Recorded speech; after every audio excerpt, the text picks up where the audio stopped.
ನಮಸ್ಕಾರ ಸ್ನೇಹಿತರೆ, ಜನವರಿಯಿಂದ ಈ 3 ರಾಶಿಗೆ ಶುಕ್ರ ದಶೆ ಮತ್ತು ಕೋಟ್ಯಾಧಿಪತಿ ಯೋಗ. ಹೌದು, ವೈದಿಕ ಜ್ಯೋತಿಷ್ಯದ ಪ್ರಕಾರ ಹೊಸ ವರ್ಷದಲ್ಲಿ ಶುಕ್ರನು ಮಕರ ರಾಶಿಯಲ್ಲಿ ಪ್ರವೇಶಿಸಲಿದ್ದಾನೆ. ಇದು 3 ರಾಶಿ ಚಕ್ರ ಚಿಹ್ನೆಗಳ ಅಡಿಯಲ್ಲಿ ಜನಿಸಿದವರಿಗೆ ಒಳ್ಳೆಯ ಸಮಯಗಳನ್ನು ತರಬಹುದು. ಸಂಪತ್ತಿನಲ್ಲಿ ಗಮನಾರ್ಹ ಹೆಚ್ಚಳದ ಸಾಧ್ಯತೆ ಇದೆ.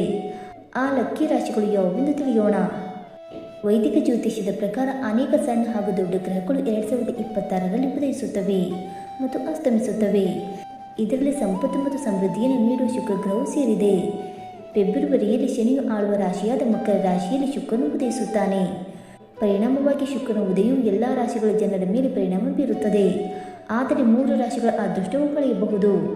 ಇದಲ್ಲದೆ ಅವರ ಸಂಪತ್ತು ಅಪಾರವಾಗಿ ಹೆಚ್ಚಾಗಬಹುದು. ಆ ಅದೃಷ್ಟ ರಾಶಿಗಳು ಯಾವುವೆಂದು ತಿಳಿದುಕೊಳ್ಳೋಣ ಬನ್ನಿ ಸ್ನೇಹಿತರೆ. ಅದಕ್ಕೂ ಮುಂಚೆ ನೀವು ನಮ್ಮ ಚಾನಲ್ಗೆ ಸಬ್ಸ್ಕ್ರೈಬ್ ಮಾಡದೆ ನೋಡ್ತಾ ಇದ್ದರೆ ದಯವಿಟ್ಟು ನಮ್ಮ ಚಾನಲ್ಗೆ ಸಬ್ಸ್ಕ್ರೈಬ್ ಮಾಡಿಕೊಳ್ಳಿ ಸ್ನೇಹಿತರೆ. ಹಾಗೆ ವೈದಿಕ ಜ್ಯೋತಿಷ್ಯ ಮತ್ತು ಆಚಾರ ವಿಚಾರಗಳಲ್ಲಿ ನಂಬಿಕೆ ಇದ್ದರೆ ವಿಡಿಯೋವನ್ನು ತಪ್ಪದೆ ಲೈಕ್ ಕೊಟ್ಟು ನಿಮ್ಮ ಆತ್ಮೀಯರಿಗೆ ಶೇರ್ ಮಾಡಿ. ಮೊದಲನೆಯದಾಗಿ ಮಕರ ರಾಶಿ. ಶುಕ್ರನ ಉದಯವು ಮಕರ ರಾಶಿಗೆ ಪ್ರಯೋಜನಕಾರಿಯಾಗಬಹುದು, ಏಕೆಂದರೆ ಅದು ನಿಮ್ಮ ರಾಶಿ ಚಕ್ರದ ಲಗ್ನ ಮನೆಯಲ್ಲಿ ಉದಯಿಸುತ್ತದೆ. ಇದು ನಿಮ್ಮ ಆತ್ಮವಿಶ್ವಾಸವನ್ನು ಹೆಚ್ಚಿಸುತ್ತದೆ ಮತ್ತು ನಿಮ್ಮ ವ್ಯಕ್ತಿತ್ವವನ್ನು ಹೆಚ್ಚಿಸುತ್ತದೆ. ಈ ಸಮಯದಲ್ಲಿ ನೀವು ಗೌರವ ಮತ್ತು ಪ್ರತಿಷ್ಠೆಯನ್ನು ಸಹ ಪಡೆಯುತ್ತೀರಿ. ಈ ಸಮಯದಲ್ಲಿ ಕುಟುಂಬ ಸಂಬಂಧಗಳು ಬಲಗೊಳ್ಳುತ್ತವೆ ಮತ್ತು ನೀವು ಮಾನಸಿಕ ಶಾಂತಿ ಮತ್ತು ಸಕಾರಾತ್ಮಕ ಶಕ್ತಿಯನ್ನು ಅನುಭವಿಸುವಿರಿ. ಹೊಸ ಸಂಪರ್ಕಗಳು ಸಹ ಪ್ರಯೋಜನಕಾರಿ ಎಂದು ಸಾಬೀತುಪಡಿಸುತ್ತದೆ. ವಿವಾಹಿತ ವ್ಯಕ್ತಿಗಳು ಅದ್ಭುತ ವೈವಾಹಿಕ ಜೀವನವನ್ನು ಅನುಭವಿಸುತ್ತಾರೆ.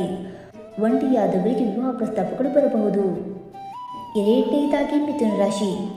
ಶುಕ್ರನ ಉದಯವು ನಿಮ್ಮ ವೃತ್ತಿ ಮತ್ತು ವ್ಯವಹಾರ ನಿರೀಕ್ಷೆಗಳಿಗೆ ಶುಭವೆಂದು ಹೇಳಬಹುದು. ಶುಕ್ರನು ನಿಮ್ಮ ಸಂಚಾರ ಪಟ್ಟಿಯಲ್ಲಿ 10ನೇ ಮನೆಯಲ್ಲಿ ಇರಿಸಲ್ಪಡುತ್ತಾನೆ.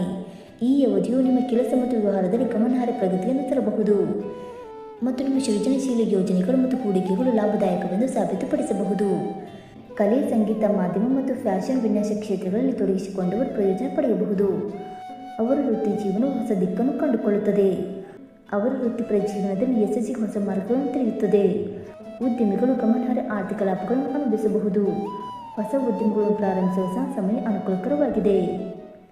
ಇನ್ನು ಮೂರನೆಯದಾಗಿ ತುಲಾ ರಾಶಿ. ಶುಕ್ರನ ಉದಯವು ತುಲಾ ರಾಶಿಯವರಿಗೆ ಅನುಕೂಲಕರ ಫಲಗಳನ್ನು ತರಬಹುದು, ಏಕೆಂದರೆ ಶುಕ್ರನು ನಿಮ್ಮ ರಾಶಿ ಚಕ್ರ ಚಿಹ್ನೆಯ 4ನೇ ಮನೆಯಲ್ಲಿ ಇರಿಸಲ್ಪಡುತ್ತಾನೆ. ಈ ಅವಧಿಯು ಭೌತಿಕ ಸೌಕರ್ಯಗಳನ್ನು ತರುತ್ತದೆ. ನೀವು ವಾಹನ ಅಥವಾ ಆಸ್ತಿಯನ್ನು ಸಹ ಖರೀದಿಸಬಹುದು.